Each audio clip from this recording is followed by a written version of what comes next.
Well, good morning, good afternoon, good evening, no matter where you are, no matter what time of day it is. We want to welcome you back to this free training provided by the Missouri Professional Training Partnership. The Missouri Professional Training Partnership is a partnership between the Missouri chapter of APCO, the Missouri State Highway Patrol, and numerous agencies throughout the state of Missouri. And today we're actually partnering with the Kyle Plush Answer the Call Foundation. I'm excited to hear this session. I've gotten to preview a little bit of it, and it made me tear up as well. So I've got Jill and Ron hiding in the background. They'll be coming back up here in just a second, but just want to remind you real quick how you need to sign in for this session is if you go to our training platform, mopartnership.glide.page, you'll see something that looks like this. If you hit the sign in button, if you're already registered, you'll sign into your profile. If not, go ahead and hit the sign up button. If you want to have if you have any questions on how to do that, go ahead and watch this YouTube video that's there on the main screen. But you can easily go to sessions and then navigate to this one. And when you're signed in, there will be a blue button that says sign affidavit of training. That's what you're going to click on in order to get your credit. So it'll have a pop out that comes out, has all your information. You're just going to verify that information is correct. And then from there, Monday, Wednesday, and Friday, we try to send out information on your certificates. So before I turn it back over to the plushes, I do want to just again remind everybody.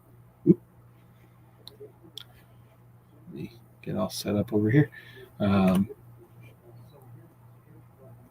we go. Remind everybody that we do have some swag that is for sale on our store, moapco.org. The swag does go to support the partnership and our scholarship program as well. So we have a Missouri Professional Training Partnership patch. It's a woven patch on PVC. And then we have two different challenge coins. We have the Missouri Professional Training Partnership Challenge Coin. It says developing today's heroes and preparing tomorrow's leaders, as well as Missouri chapter of APCO Challenge Coin. Those are all available and will get mailed out fairly quickly. So without further ado, I am going to welcome to the stage the plushes. Thank you guys for being here. And I'm going to disappear off the screen and turn it over to them. All right.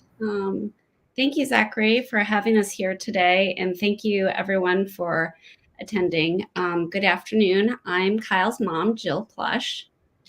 And I'm Kyle's dad, Ron Plush. And again, thank you for inviting us to share our presentation today. Answer the call to be your best self every day. First, we want to share with you, we are here to learn, not to criticize. Let's not focus on what went wrong. Let's focus on what should have gone right the day of Kyle's tragedy. So we've introduced ourselves as Kyle's parents because our son Kyle is the reason that we are here with you today to share why it is so important to be your best self each and every day. A little over 3 years ago, we lost our son Kyle in a tragic accident. It was a day that would change our lives forever. But we are just so thankful for the 16 plus years that Kyle was a part of our lives. He just brought so much joy and laughter to our family. Following Kyle's tragedy, we had a choice on how we could grow and fulfill our future selves as survivors of tragedy. And we decided to share the power of Kyle's voice with you, 911 professionals who have the ability to save lives each and every day. You're 911 professionals who have dedicated your time working for this industry, and we really want to say thank you for that. It's really through the people like you that give our citizens one number to call when they're in a life-threatening emergency, and that's 911. So thank you so much. So we're here today to share why it's important to be your best self on every call you take, to be persistent and determined, to think of every caller as possibly being your loved one calling for help, And we also want to share how great qualified people being their best selves every day can overcome obstacles with training and technology. We also want to share the importance of managers and supervisors to continuously improve the people, the processes, and the technology in their centers. And finally, we want to share the importance of knowing how to use every tool in your toolbox to get the most accurate location on your caller. First, we want to share a few things about our amazing son, Kyle. He was 16 years old and a sophomore in high school. He loved spending time with his family and traveling, and he enjoyed playing online video games with his friends, biking with his dad, and going to the pool with his younger sister and I. Kyle really enjoyed entertaining people and making them laugh. He joined plays and musicals, and he played the trumpet in his school band. And he was just so interesting to have a conversation with because he knew so much about so many things. And our family would love to have him here every day. We miss his smile, we miss his sense of humor, and his sense of adventure. Kyle was a true leader in his group of friends, and he was always full of energy and ideas. He took Latin for 5 years, and he enjoyed curtamen competitions. So when we think of Kyle, we think of the Latin phrase carpe diem, which means seize the day. And this is the way Kyle lived his life to the fullest each and every day, with a huge smile on his face while always being his best self. So our family was humming along without any real worries. We were always sharing ideas on how to be cautious and safe. Kyle never drank alcohol or was involved in any type of drugs. He had nice friends, and he went to an excellent private school. So I really didn't have any reason to worry when Kyle didn't come home from school on April 10th, 2018. He told me that he was going to a tennis match after school. So when I got home from work, I checked the Life 360 on my phone, that app, and it showed that Kyle and his phone were at the school. So I went about my evening, and I was making some brownies for a tennis party the next day. And then I noticed it started getting late. So I tried texting and calling Kyle, but he didn't answer. So then I tried to FaceTime him, and I still didn't get an answer. So I thought he probably just didn't have his phone with him. And I decided to call my friend who used to be the tennis coach at the school. And I asked him if they normally played tennis this late.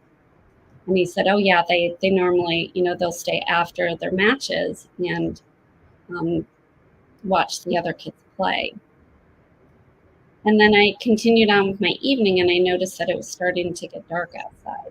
So I called my friend again, and I asked, do they normally play in the dark? And he said, no, they don't normally play in the dark. So he said he'd call the tennis coach and call me back. When he called me back, he told me that the tennis coach told him that Kyle never came to the tennis match that day. So this is when our nightmare began.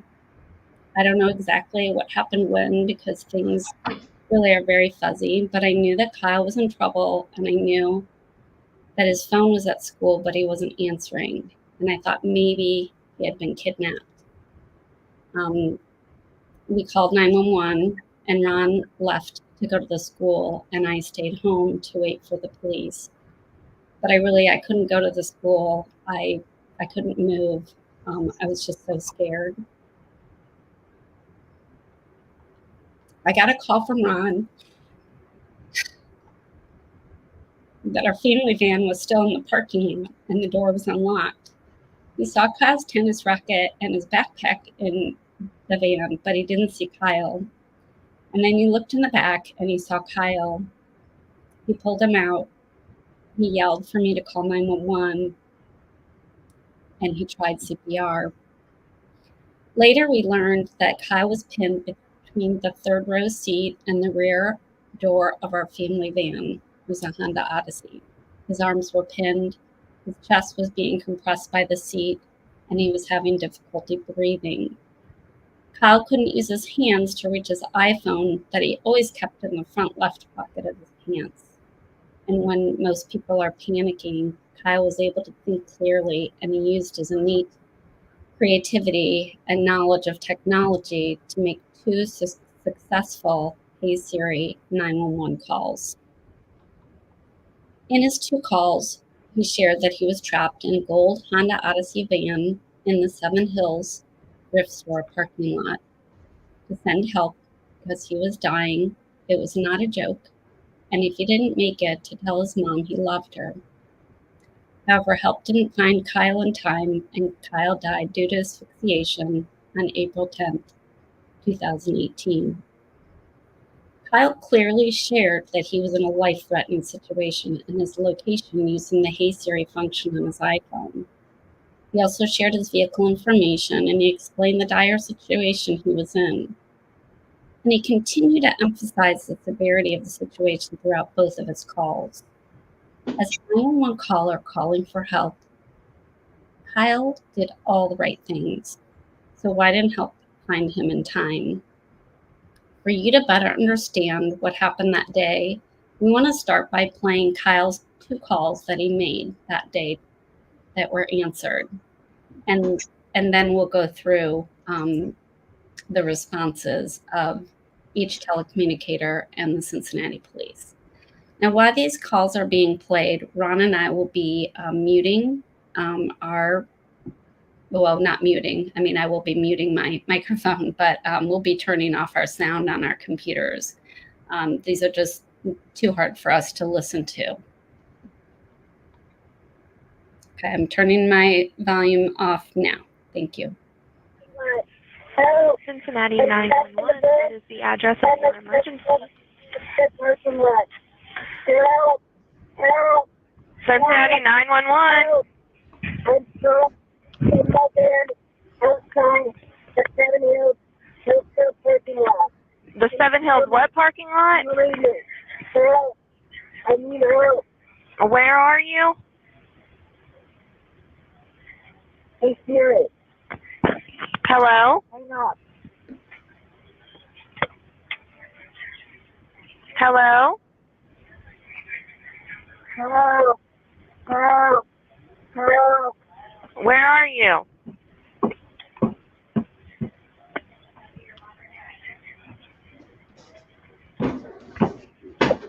Hello? Where are you? Can you hear me? Yes. Outside the 7 Hills parking lot. I'm trapped in my bed. The parking lot. Hello. Where are you? I can't hear you. I'm in desperate need of help. What is the address?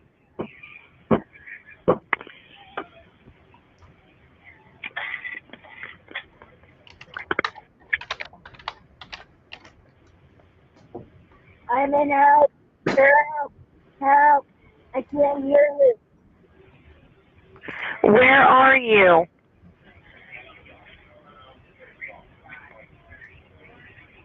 Hello? I'm gonna die here. Where are you?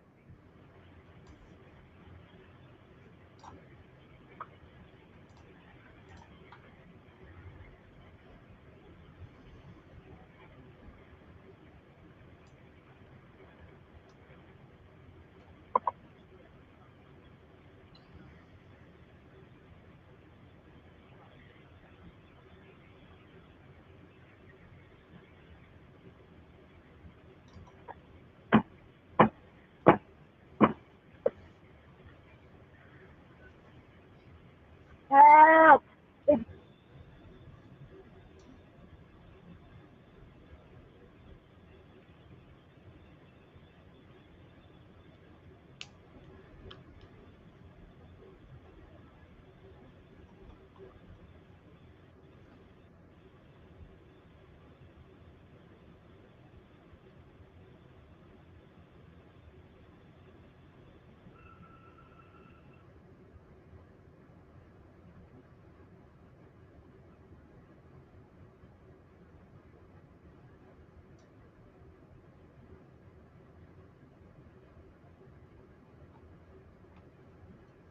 It's last and Samuel School. Cincinnati 911, what is the address for your emergency? Help me. Anyone there?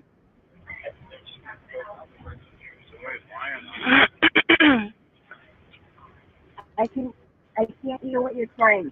Just send quickly. I'm ready to go. I'm out of here.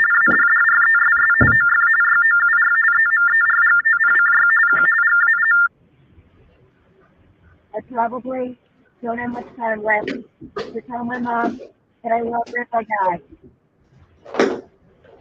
This is not a joke. This is not a joke.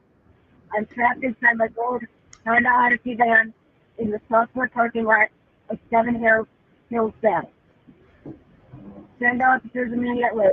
I'm almost dead.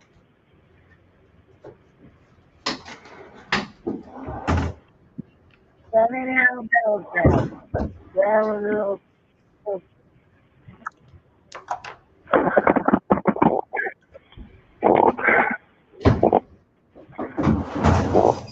Can you hear me? Hey Siri.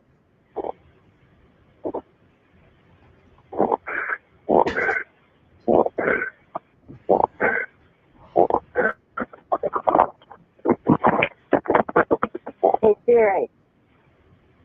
I'm in a go.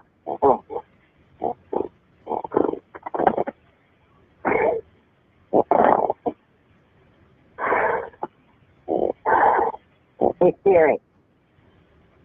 Hey Siri. Hey Siri.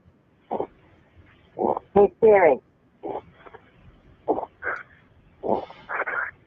Hey Siri.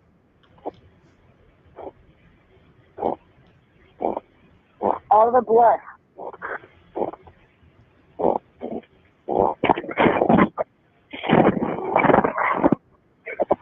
Hey Siri.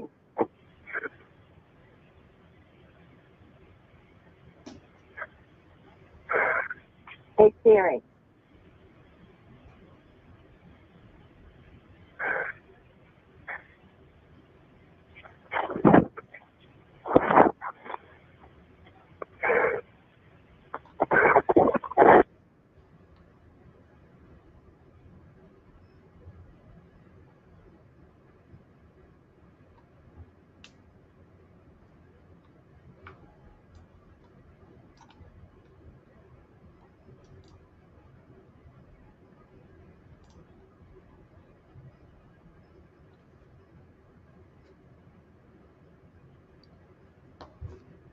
Now we want to share with you the resulting actions from the Cincinnati Emergency Communication Center and the police to the 2 911 calls that you just heard.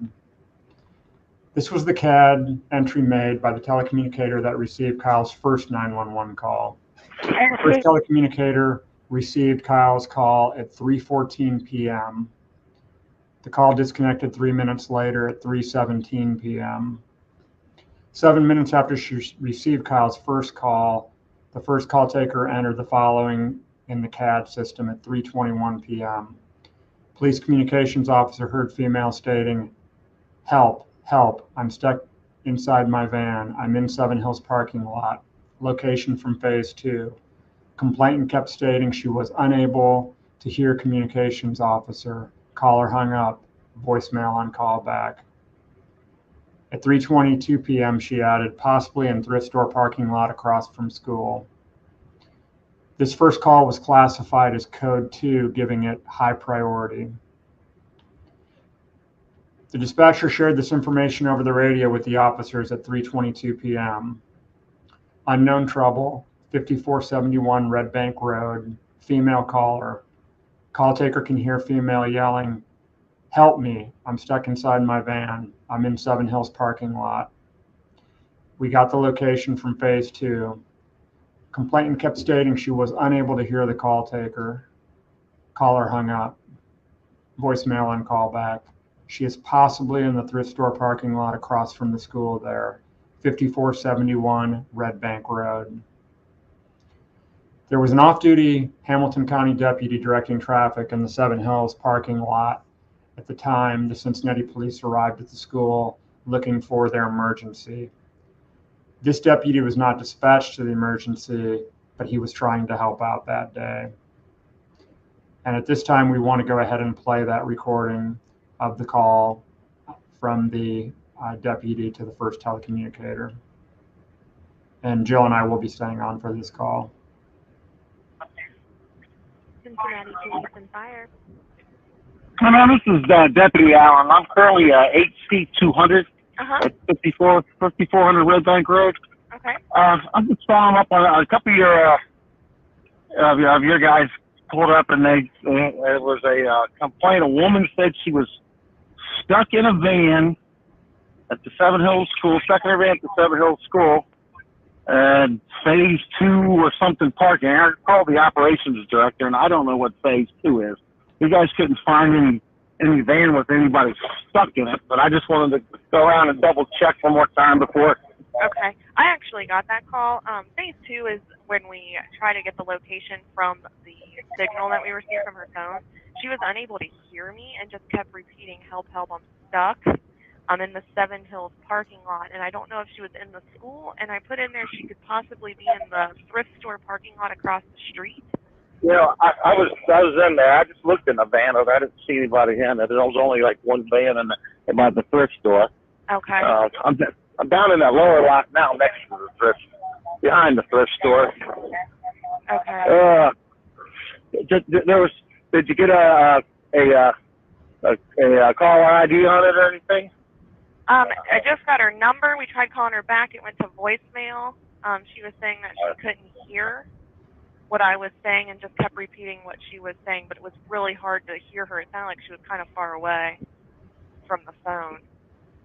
That's weird. Yeah, it was really a strange call, but she kept just saying, help, help, help, I'm stuck. And it sounded like she said inside my van, and I'm in the Seven Hills parking lot, but I couldn't tell what parking lot. What time did you receive the call? Around 15, I want to say 15:20. Okay. I wonder, I had some woman pull in here, and she was, first she tries to direct kids across the street while I'm directing traffic. And I yell at her and tell her, I direct traffic, you don't. And then she had to turn around and come back into school, and she pulls in the middle of my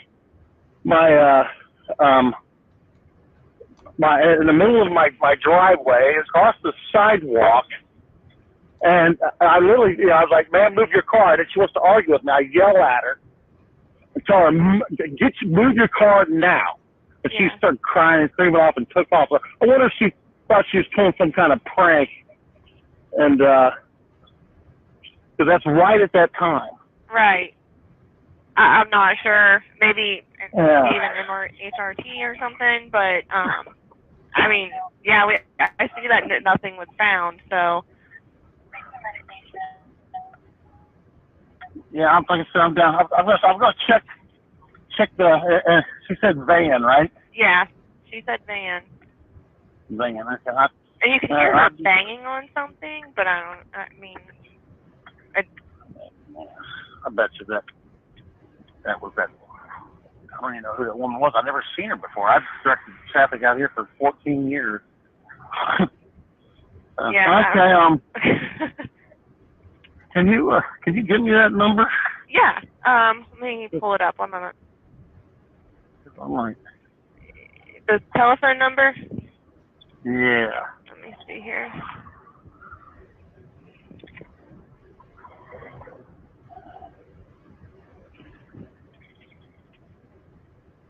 Looks like it came from a 513-383-8718. 718. You know who the service provider was of the cell phone company or anything like that? I don't know that. Can't tell that? No, not by just the number. All right. Okay. All right. Well, I'll see if I can find anything else. So, Okay. if I find out it wasn't, she's pranking. She's going to jail. Right. No kidding. Waste your time, your guys' time, and then, well, my time's wastable. But anyway, thank you, dear. You're welcome, sir. That's it. Bye-bye. When the Hamilton County deputy that you just heard called the first telecommunicator asking for more information, specifically inquiring about phase 2, she did not provide a precise location of the caller or any of the additional details from the call, but instead gave a general description of phase 2 mapping technology. The first call taker used the word woman in the narrative, which tunneled the deputy into thinking it was a prank call with a woman he had an issue with earlier. She gave the deputy pertinent information that was not in the call narrative. She could not hear, she seemed far away. She kept repeating herself, she heard banging. And she did not share these details with the Cincinnati police who were dispatched to the emergency. The first call taker listened to the voicemail, but she did not tell the name in the outgoing message was Kyle. The deputy may have influenced the first call taker into believing the call she received was a call from a woman in a van she had an issue with earlier in the school parking lot that he thought might be pulling a prank. Next, we want to share with you a slide map of the parking lot surrounding the Seven Hills School. And the people who saw these photos on television and who later visited the school were very surprised at how small the parking lots are, since the impression they had from the photos on the news made them appear much larger. In the photo on the left, the red dot is where Kyle's van was located, and the blue dot below the red dot shows the location of the thrift store that Kyle mentioned in his call. The school is on the opposite side of the street from the thrift store, and the address 5471 Red Bank Road. In the photos on the right, the blue dots represent the alley, the latitude and longitude geolocation of Kyle's cell phone the first call taker requested. As you can see, many of these dots were overlapping and very close to Kyle's location.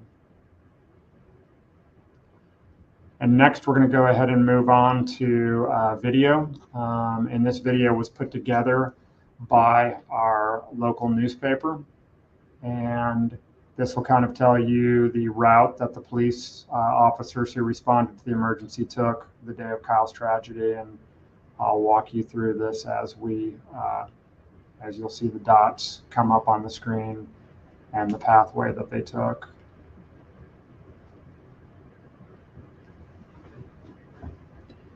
And again, there are a lot of parking lots here, but we want you to take note of the location of Kyle's vehicle. Although they were given an address on the left side of the road in this photo, they continued to search the parking lots on the right side. And they never entered the parking lot where Kyle's van was parked, nor did they get out of their squad car to search any of the cars more specifically. So, kind of putting this into perspective from a time standpoint, they're on the other side of the road now, which was the address that they were given. The address was on the west side of the road, and they're on the east side. And what you see here, the amount of time they spent is roughly 8 minutes of their call was going through the lots by the sports fields. And then they came back out and turned back onto Red Bank Road to head back up to the area in front of the thrift store. So you'll see them coming up here, and they will encounter the Hamilton County deputy. And this is where they're going to have their conversation with the deputy. And as you can see, the two officers and the deputy were very close at this point to Kyle's car. His van.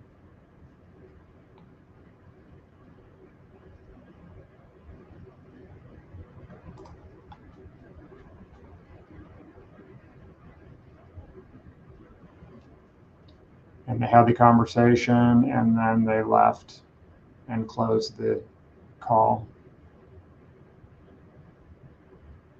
And we later learned that Kyle had likely tried to attempt about 2 more calls during the time that the officers were speaking with the deputy. So now we want to take time. I'm getting an echo now. Don't know why I'm getting an echo. Excuse me 1 second. Yeah, I hear your echo too. Yeah, I don't know why I'm getting it now. I've not changed anything. Try this again. How about now? Yeah, it's better. Better, okay. So now we want to share some important facts regarding the response to Kyle's 2 911 calls that you heard. And we're going to break this up into the response to from the first telecommunicator, and then the second telecommunicator, and then the police response once they were dispatched. So the first telecommunicator received the first call at 3:14 p.m., but it wasn't entered until 3:21 p.m. The dispatcher on Kyle's first call delayed the CAD entry for 7 minutes. The first telecommunicator classified the call as unknown trouble instead of rescue. Had the call been classified as rescue that day, an ambulance and fire truck would have been dispatched to the scene, and they both had mapping technology in their vehicles, which the squad cars did not have at the time, along with the proper equipment to rescue someone who is trapped in a vehicle. The first telecommunicator had the caller's precise location through wireless mapping technology that she manually requested. She shared the address 5471 Red Bank Road, but she only shared this information over the radio. She did not put it into the CAD. And it's much easier to remember an address when you visually see it versus hearing it. The information shared in the CAD and over the radio made reference to a female caller without actually confirming it was a female. When the first telecommunicator called Kyle's phone, she would have known his name was Kyle from his outgoing message, but she didn't share his name with the police or the deputy at the school that day. If the police officers knew his name was Kyle, they could have shared this with the school resource officer. Also, the school has records of all students who drive to school, the vehicles they drive, and which parking lots they park in. Some high schools even have assigned spots. The first call taker had an incredible amount of information from the first call, but she didn't share it all. And what she did share didn't underscore the emergency that was really happening that day. She didn't say the caller was trapped inside his van and in need of rescue. She didn't share the caller was pounding and screaming and saying he was in desperate need of help. She didn't share that the caller said they were going to die soon. She didn't share any of these details in the CAD or over the radio that would have led to the urgency of this call. The second call taker treated the second call as a silent call, and she improperly enabled the TTY function. You can hear the caller talking very clearly when the second call taker turns on the TTY equipment. We have learned that when TTY equipment is turned on, the caller's voice is reduced by 75%, and the call taker's microphone is muted. The second call taker says she didn't hear the caller speaking, and she never played the second call back. It's standard procedure that if you think you've missed something in real time in a call, you play it back. If she had played the call back that day, she would have heard, "I'm in a gold Honda Odyssey van. I'm in the sophomore parking lot. I'm going to die. Tell my mom I love her." The second call taker did not make a record of the call. She never entered this call into the CAD. She never advised dispatch or the officer still on the scene that she had received a second call from the same caller, even though she knew they received an earlier call from the same number. The 2 police officers who responded to the first 911 call were given all the information they needed to find the caller, although they could have been given so much more. The first dispatcher shared the following address with the police: 5471 Red Bank Road. If you put this address into your phone right now in Google Maps, it is 12 parking spots south of where Kyle's van was located that day. The police did not have mapping technology in their squad cars. However, the officers did have cell phones with them, which they used to call Kyle, and they could have used the map app on their phones to locate the caller and address received. The officers drove around the Seven Hill schools, as you saw in the video. They drove into every single parking lot surrounding the school, except the lot where Kyle's van was located, which was the location of the address they were given by the 911 dispatcher. According to the Priority 2 classification that was assigned by dispatch to this call, the officers knew this was a high priority call.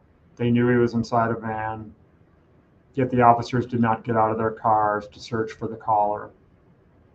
This call was assigned as a Priority 2 call, so why didn't the officers ask why the call was assigned as a Priority 2 when they didn't find anything that day? The officers had questions about what Phase 2 location meant. The officers on the scene drove around the parking lots with their windows rolled up and radio on, knowing that someone was screaming for help. We're happy to report there has been a change to the existing procedure for the Cincinnati police that requires officers to get out of their vehicles to search on foot when they respond to certain 911 calls, including calls for unknown trouble. The officers mentioned to the school resource sheriff at the school and on body cam recording while driving around the parking lot that they didn't expect to find anything. This alluded to the fact that they thought it was a prank call, which they admitted when they returned to the parking lot around 9 p.m. that night after I had found Kyle.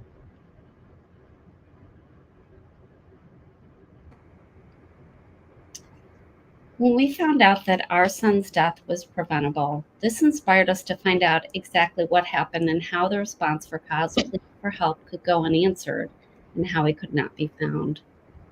After learning more about what happened, we believe if even one person involved in Kyle's calls on April 10th, 2018 had been their best self, Kyle would still be with us today.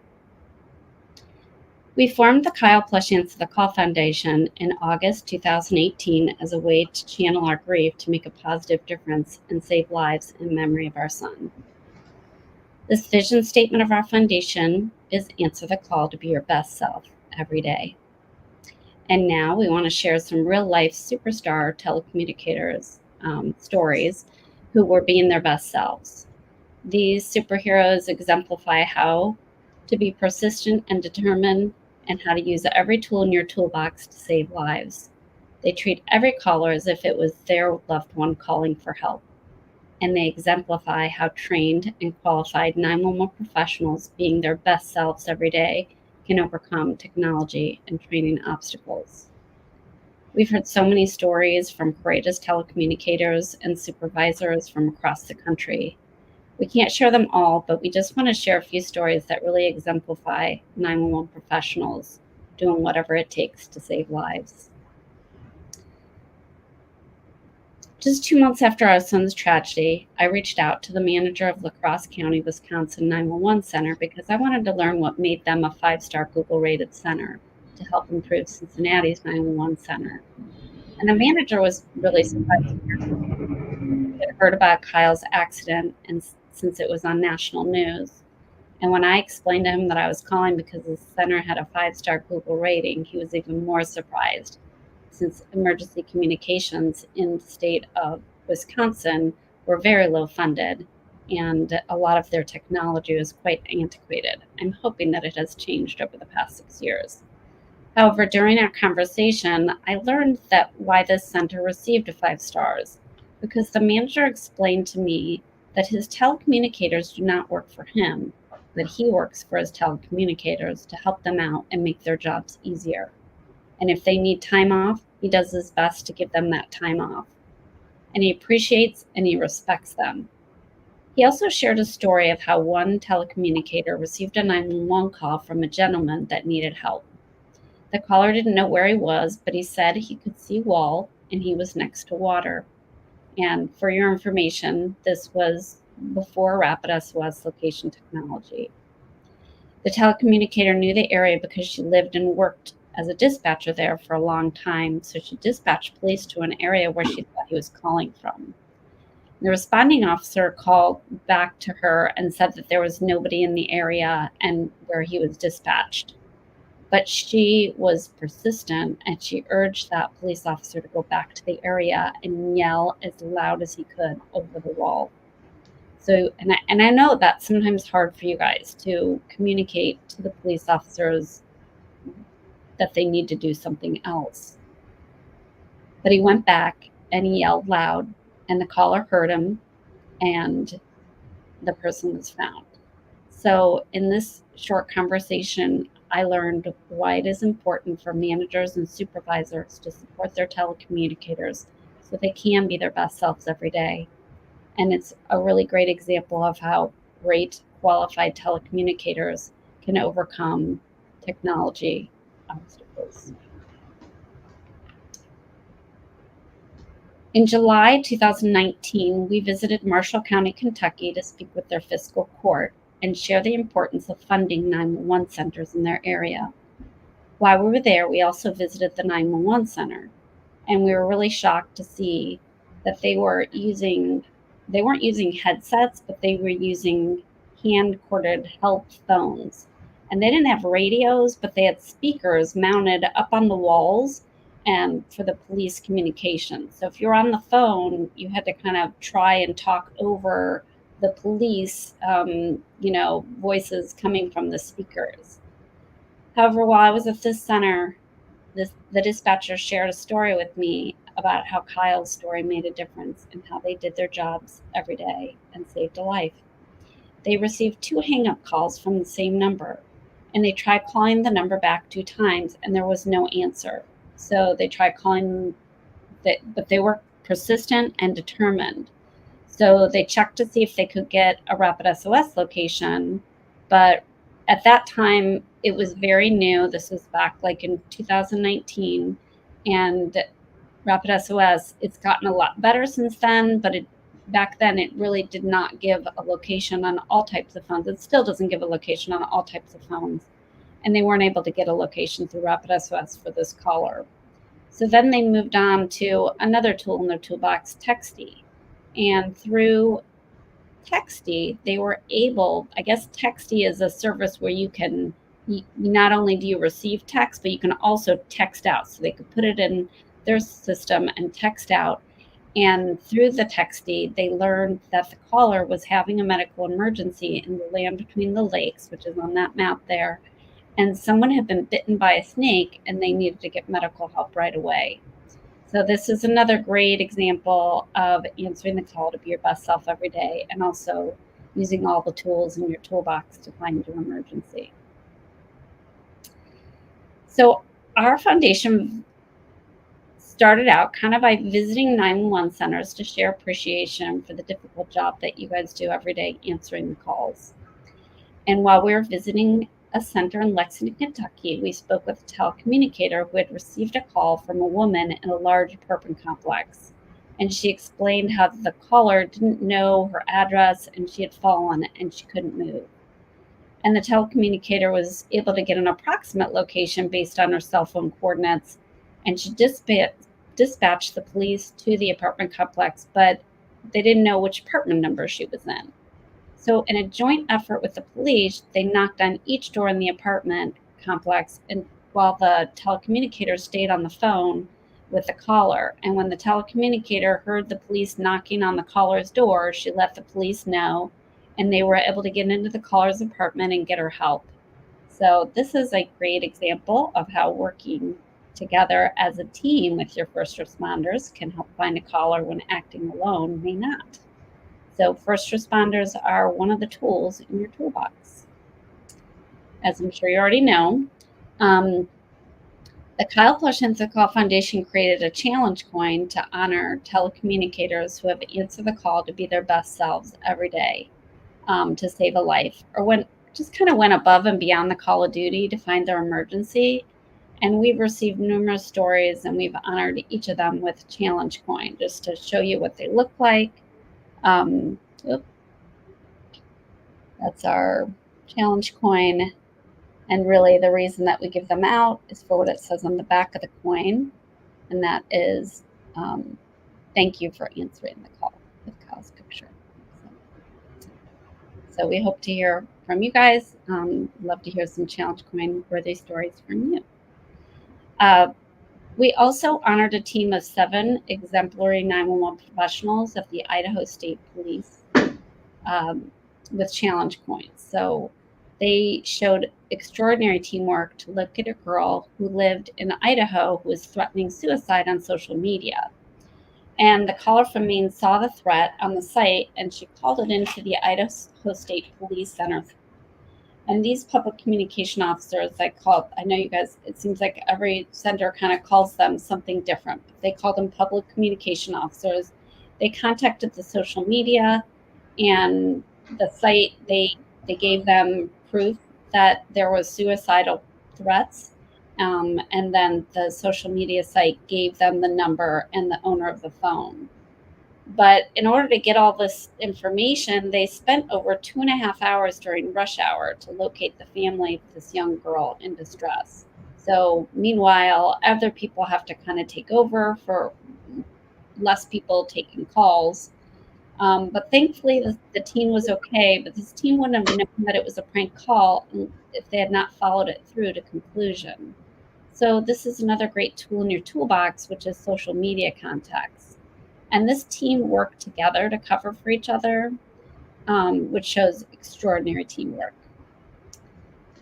We reached out to the San Antonio 911 Center to visit the area prior to the APCO conference, which we went to set up a visit to share our appreciation with fresh baked cookies. And the manager shared with me a challenge coin worthy story that was taken by his supervisor. And we were really excited that we were able to honor her in person. We also we will honor people over Zoom calls too. But it was a call from a phone that pinged to the San Antonio 911 Center, and it was a Spanish-speaking caller who was trapped in the back of a tractor trailer with 50 other migrant workers. And they were getting desperate. They were cold. It was getting harder to breathe. And the caller said that they were at the TA truck stop. Well, the police searched with limited clues. They even brought out the canines and the Eagle to find the tractor in San Antonio, and they weren't having any luck. But something just wasn't hitting right with Tina, the supervisor on duty. So she played back the call, and she heard the caller say under his breath, "I am in Laredo at mile 13. Well, Laredo is a town on the Texas border, 200 miles away from San Antonio. So the police ended up finding the caller and the other migrants at the TA truck stop in Laredo, Texas. So this supervisor was definitely being persistent and determined to find her caller, and she saved the lives of 50 people. So thank you, Tina. We also traveled to Wilson County, Tennessee to honor Amber, Holly, and Corey with the Wilson County 911 Center. They received a call from a lady who lost contact with her boyfriend on the highway. They were talking on the phone. And at the same time, in their center, the person they were working right next to each other. The person next to her received a call from a woman who saw a car drive across the interstate and go off the highway into the trees. And they were sitting next to each other. They put 2 and 2 together, and they surmised that these 2 calls probably were related, and they sent police, fire, and EMS. Mind you, this was, it was at night, it was dark, pouring down rain, and the fire truck went up and down this stretch of highway looking on the side of the road for a possible car that may have gone off the road. And they didn't see anything. But these amazing telecommunicators, they were persistent and determined to find their emergency. They did not give up, and they asked the fire department to drive around again and look farther into the trees on the side of the road. And this time they did find the car, and the driver's injuries were life-threatening. So if they didn't find this caller when they did, this driver probably wouldn't have made it. So every second counted. And my daughter and I, my daughter's in the picture on the far left, we went and we visited them in person, and they were, super sweet. And they were like, if they wouldn't have gone back and looked, like, we were ready to pile into our van and all head down there and start looking ourselves. So they were definitely being their best selves every day, and we really appreciate their teamwork and their persistence. We honored Mary with the Warren County 911 Center in New Jersey, who received a call from a man who had been stung by bees, and he was having a severe allergic reaction. Mary followed protocol, and she dispatched an ambulance, which was about 15 minutes away. And meanwhile, Mary stayed on the line with the caller. And while she was on the line with him, she noticed that the caller's condition was deteriorating. So she went ahead and she dispatched the local fire department that was only 8 minutes away, and also carried an EpiPen. And when the caller received the medication, he showed signs of improvement right away. So if Mary had not acted on her instinct and waited until the caller was unconscious, normal procedure for the local fire department, the outcome may not have been a positive one. So Mary was really thinking outside the box and using all the tools in her toolbox, including the local fire department. And she was definitely being her best self that day. So I don't know about you, but if it was me or my loved ones calling for help, I'd want my call to be answered by somebody like Mary. And we also have we received a call from, or we honored 2 people from East Lyme, Connecticut, for using an unconventional way to locate their callers. The caller's boat had capsized, and they weren't getting a good location to share with the first responders, and they needed additional clues, and they needed them fast. So, I mean, they were out in the Atlantic Ocean. They were 2 boaters. They were in the cold water with no life vests, clinging to their capsized boat for survival. And they ended up, these telecommunicators said, turn on your FaceTime. So they turned on their FaceTime and showed the telecommunicators all the landmarks that were close to them. And using that information, they were able to pinpoint their location very quickly. And we don't have it as a slide on here, but I also want to just include one more that I think was just such an amazing one.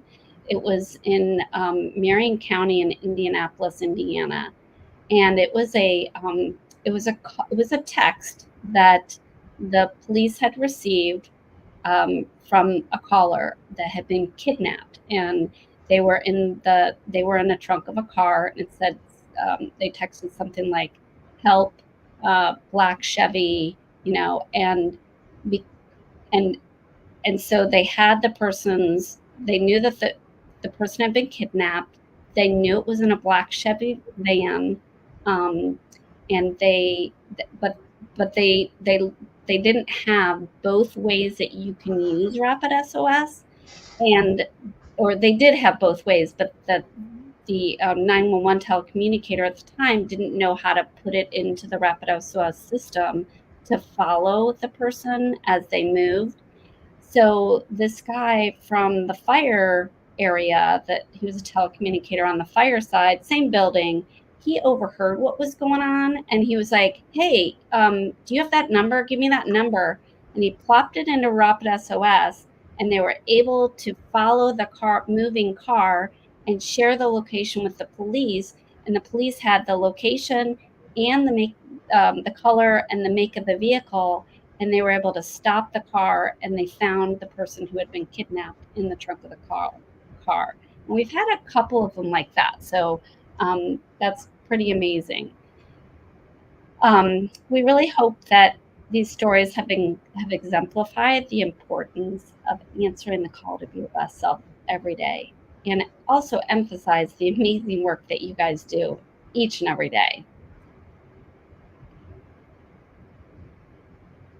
Ron, do you want to go Sure. on with this? Okay.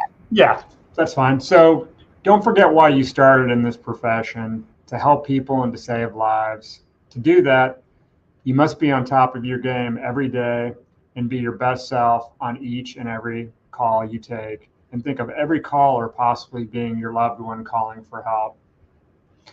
And remember that you are the most important asset in a 911 center. These stories that Jill shared with you are great examples of how great quality, well-trained people can overcome issues with technology. However, it doesn't work the other way. Technology does not take the place of experienced and trained 911 personnel being their best selves. And as you already know, the most important piece of information you need to get a caller help is the caller's location.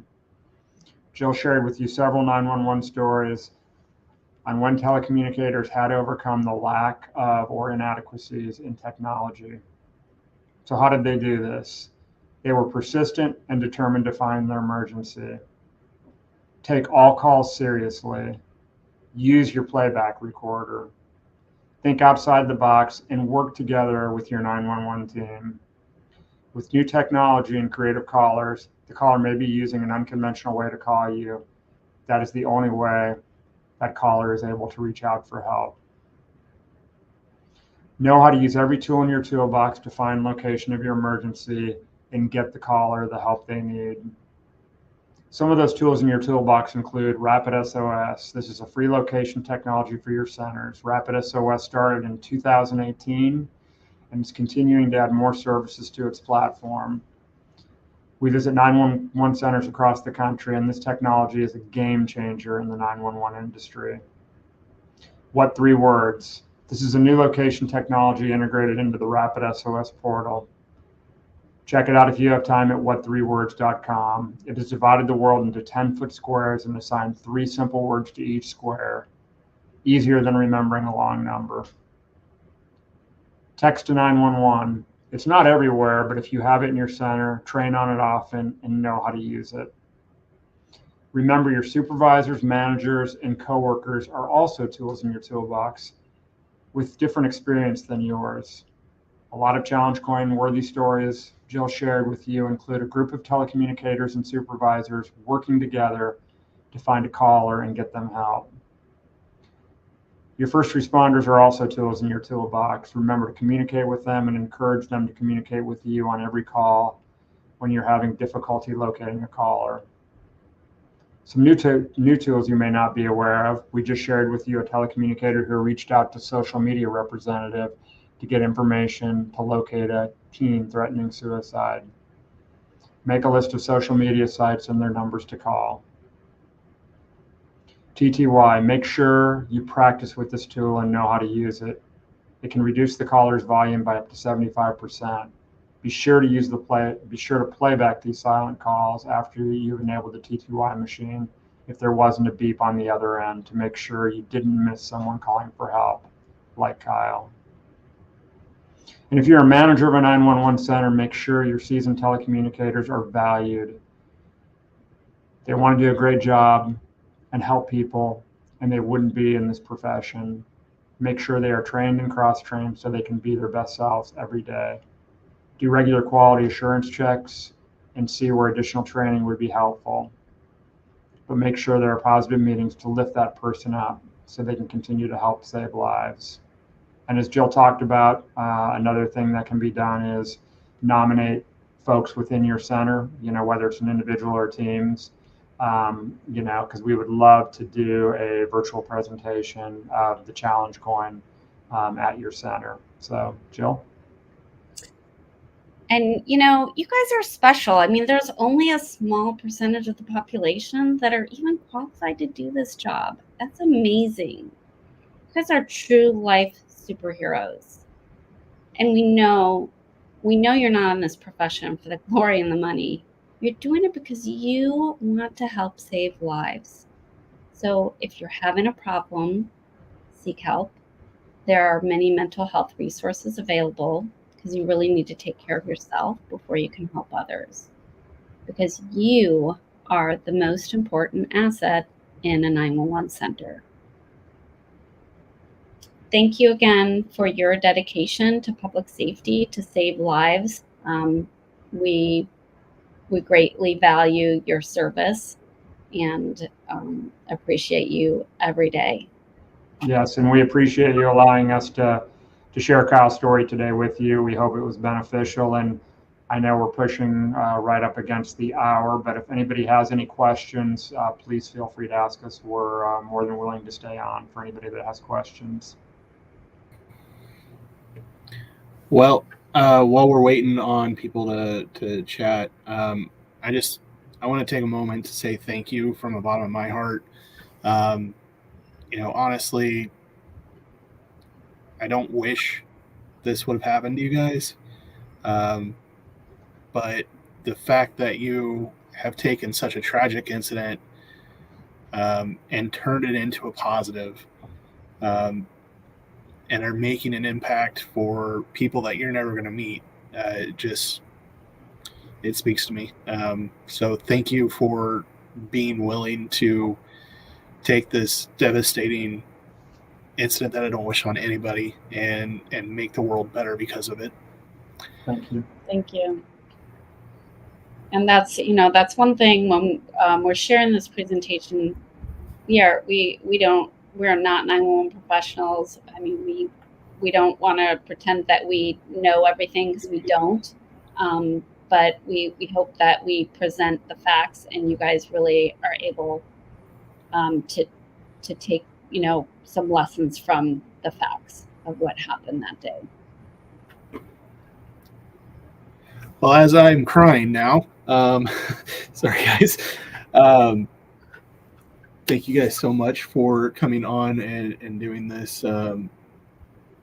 You reached several people throughout the country today, and this recording will be available for people to use after the fact. So anybody who's attending, if you think that your coworkers need to see this, yes, they do. This is going to live on YouTube on this page, so make sure to share it with them. It's free. It's absolutely free training. And I know that you, Jill and Ron, you like to travel to various conferences across the country as well. So I'm sure that people may have the opportunity to see you guys in person at some point. Yes. But thank you for taking time out of your day to do this. And yeah, thank you. And we love the opportunity, at conferences. We are able to connect with so many people. So many people come and visit our booth when we exhibit, and just it's really great to be able to speak with the individuals and and recognize the difficult job that they have, and and we want to do anything we can as a foundation to support the 911 industry. So if there's anything we can do for you, anybody on the call, please don't hesitate in reaching out to us. Yep. Center visits, challenge coins, presentations, everything we do is free in honor of our son. Where do you guys have a website that they go to make those nominations, or is it through email? Maybe on the last slide. It's Kyle Plush, answerthecall.org. And there's an online form. You can also always send us an email at info@kyleplus.answerthecall.org. We also have so we got email. There's an online form on our website, and you can always call us too. Okay. Thank you. Thank you, everybody, for attending today. Thank you. No problem. Please make sure that you sign in for credit. I'm going to go ahead and end the stream. Jill and Ron, if you'll stick on for just a second, I want to finalize some things with you. Okay. But thank you, everybody, for attending, and I hope you have a great rest of your few days of July, at least, and we will see you again in the near future. Thank you, guys. Thank you.